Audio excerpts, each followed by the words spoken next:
Aula 37 do curso Desenvolvimento Orientado a Componentes com ML, título Desenvolvimento de Software, etapa 7, agora com foco na definição das operações requeridas.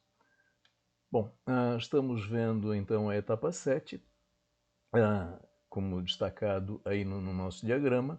Estamos tratando a subetapa 7.1, especificação sintática das interfaces dos componentes, destacada com a seta azul. Dentro dessa subetapa nós temos duas grandes tarefas, que é a definição dos portos, já tratada em aulas anteriores, e a definição das operações que estamos tratando em aulas anteriores e continuaremos nesta aula. Bom, a definição das operações requeridas e fornecidas, ela envolve três tarefas aí colocadas.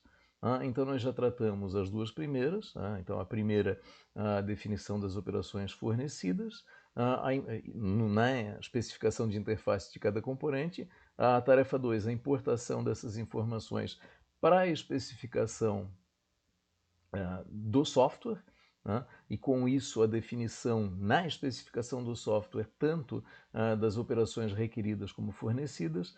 E agora a tarefa 3 que iniciamos nesse momento, vamos definir as interfaces UML requeridas dos componentes, fazendo o quê? Levando para as especificações dos componentes aquela informação que nós produzimos na tarefa 2 na especificação do software. Então essa figura tenta descrever isso de uma forma mais clara, digamos assim. Então, primeiro, nós fizemos o quê? Trabalhamos, na parte de cima diz, olha, as especificações das interfaces dos componentes. Lá, nas especificações das interfaces dos componentes, nós produzimos as operações fornecidas, levamos essas operações fornecidas para a especificação do programa, que aparece embaixo. Então, foram das especificações das interfaces para a especificação do programa. Agora nós vamos fazer o caminho inverso com as operações requeridas. Então, as operações requeridas que nós definimos na especificação do software, como fazendo ali o espelhamento da conexão, quer dizer, fornecida de um lado e então requerida do outro, vamos levar agora essa informação de volta para as especificações dos componentes, como é colocado nessa imagem da tela. Bom, como é que a gente faz isso? Passo 1. Buscar na especificação do programa orientado a componentes em desenvolvimento o diagrama de componentes em que aquele componente que eu estou tratando cada componente individualmente, em que aquele componente esteja presente. Muito bem, então eu estou vendo o diagrama de componentes com o meu componente aparecendo. Passo 2. Copiar para a especificação da interface do componente as interfaces UML requeridas associadas aos portos. Então, aquilo que eu fiz na tarefa 2, a definir as interfaces requeridas dos componentes, para aquele componente em particular que eu estou tratando, vou levar da especificação do programa para a especificação da interface do componente. E passo 3, atualizar o diagrama de classes da especificação da interface do componente com os tipos associados às interfaces UML requeridas que, porventura, ainda não estejam ali incluídos. Muito bem, vamos ver isso então, o exemplo do livro. O componente é Port Player Proxy, então observem, ele tem um porto. Esse porto, na tarefa 1, apresentava apenas a interface fornecida, agora também apresenta a interface requerida. Veio de onde? Veio da especificação do software. E no diagrama à esquerda, o diagrama de classes à esquerda, eu tenho o quê?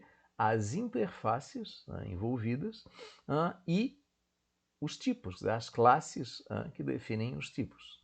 Basicamente isso. Então vejam, é uma informação que nós já vimos na aula anterior, onde tratamos a tarefa 2.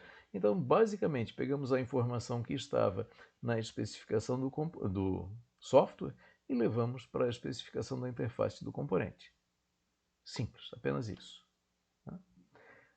Muito bem, então vejam, a especificação sintática das interfaces dos componentes. A primeira parte da etapa 7, a primeira subetapa de 3 subetapas, consistia em definição dos portos e definição de operações requeridas e fornecidas.